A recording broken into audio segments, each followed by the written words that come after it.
राष्ट्रवादी काँग्रेस पार्टीच्या पदाधिकाऱ्यांच्या नियुक्त्या कालच झाल्या आणि त्यामध्ये प्रदेश युवतीची माळ ही खरं तर निर्मला नवले यांच्यावरती पडलेली आहे. आपण त्याच्याशी संवाद साधणार आहे. काय सांगाल? खरं तर प्रथमतः जय महाराष्ट्राच्या वतीनं तुमचं मनापासून अभिनंदन. धन्यवाद. पहिल्यांदाच जबाबदारी मिळते, प्रदेशाची जबाबदारी निभावत असताना तुमच्यापुढं काय आव्हान आहे?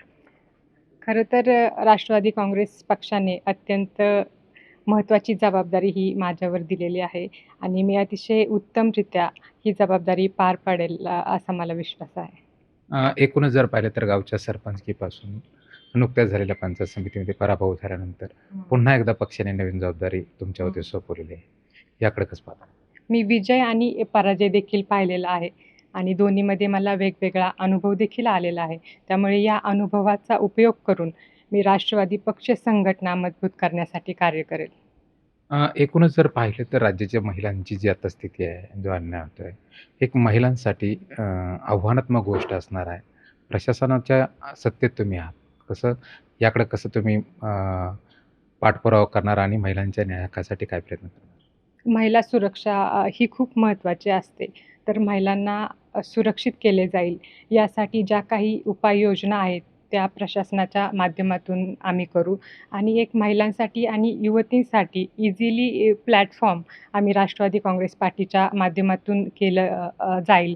त्याचबरोबर युवती आणि महिला ह्या आम्हाला डिरेक्टली कॉल करून त्यांच्या समस्या सांगतील, याच्या देखील उपाययोजना ह्या आम्ही करू. खरं तर महाराष्ट्राच्या संस्कृतीमध्ये महिलांना आज 50% स्थानिक स्वराज्य आणि 33% मध्ये सहभाग असतो. अशामध्ये काँग्रेस पक्षाने खरं तर आपल्या नेत्यांवरती गुंगेगुडिया म्हणून खरं तर आरोप केला आहे. या आरोपाकडे कसं? काँग्रेसच्या नेत्यांवरती देखील गुंगी गुडिया म्हणून ही टीका विरोधकांनी केलेली होती आणि आता वहिनींवर देखील काँग्रेसने ही टीका केलेली आहे. तर वहिनी त्यांना येणाऱ्या काळामध्ये चोख उत्तर देतील. वहिनी अतिशय उत्तम प्रकारे उपमुख्यमंत्री म्हणून काम करत आहे आणि त्या अजून देखील चांगल्या पदावरती येणाऱ्या काळामध्ये जाऊन त्या कामाच्या माध्यमातून त्यांना उत्तर देतील. खरं तर तुम्ही सोशल मीडियामध्ये प्रसिद्ध आहात. Instagramवरती तुमचे मोठ्या प्रमाणात फॉलोअर आहे. आज याचा वापर महिलांच्या युवतींसाठी किंवा पक्षवाढीसाठी कसा प्रकारे? सोशल मीडिया हा एक खूप महत्त्वाचा प्लॅटफॉर्म आहे. त्यामध्ये आपल्या पक्षाचे विचार, ध्येय, धोरणे हे महाराष्ट्रातील तळागाळातील जनतेपर्यंत पोहोचवण्याचं काम हे सोशल मीडियाच्या माध्यमातून मी करेल आणि सोशल मीडियाच्या माध्यमातून कमी वेळामध्ये काम हे सर्वांपर्यंत पोहोचलं जातं. तर या मीडियाचा वापर योग्य पद्धतीने करून मी पक्षामध्ये कार्य करेल. खरं तर सोशल मीडियाच्या माध्यमातून आज जंतर मंतरवरती जेन सारख्या तरुणांनी एक आंदोलन केलं. तसं समाजाच्या दृष्टिकोनातून ते महत्त्वाचं की अमहत्त्वाचं हा भाग नंतरचा. परंतु युवक एकीकडे कुठेतरी शासनावरती नाराज होताना पाहायला मिळत आहे. तुम्ही ह्या प्रश्न जेव्हा युवती म्हणून मांडणार आहात, काय नक्की युवतींच्या मनातले प्रश्न आणि युवकांचे प्रश्न शासन दरबारी? आता युवकांच्या मनातला सर्वात महत्त्वाचा प्रश्न म्हणजे जे आंदोलन झालं, त्यामध्ये शिक्षणाचा प्रश्न हा देखील खूप महत्त्वाचा आहे आणि इतर देखील काही अजून प्रश्न आहेत. तर त्यांनी ती आक्रमक भूमिका घेतली आणि ती भूमिका घेणं हे साहजिकच आहे.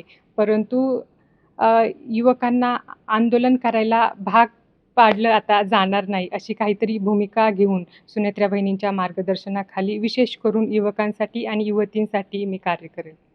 खरं तर पक्षाची जबाबदारी आहे आणि तुमच्या विधानसभा मतदारसंघामध्ये दिलीप वळसे पाटलांचं मार्गदर्शन आहे. हे करत पाहत असताना आज पक्षाची जी दादांची उणीव आहे, ती कसं पाहता? दादांची उणीव तर वेळोवेळी भासत आहे आणि मला नाही तर संपूर्ण महाराष्ट्राला दादांच्या जाण्याची ही उणीव आहे आणि आदरणीय वळसे पाटील साहेबांचं मार्गदर्शन हे माझ्यासाठी खूप मोलाचं आहे आणि वळसे पाटील साहेबांच्या मार्गदर्शनामुळेच मला आता प्रदेशाध्यक्षपदाची ही जबाबदारी मिळाली आहे. नक्कीच पक्षातील ध्येयधोरणाप्रमाणेच युवकांना शासनाच्या ध्येयधोरणापर्यंतचा विश्वास दृढ करण्याचं काम की पक्षाच्या प्रदेशाध्यक्ष म्हणून करण्याचा निर्धार या ठिकाणी करताना पाहायला मिळतं. अमोल दरेकर, जय महाराष्ट्र, शिरूर, पुणे.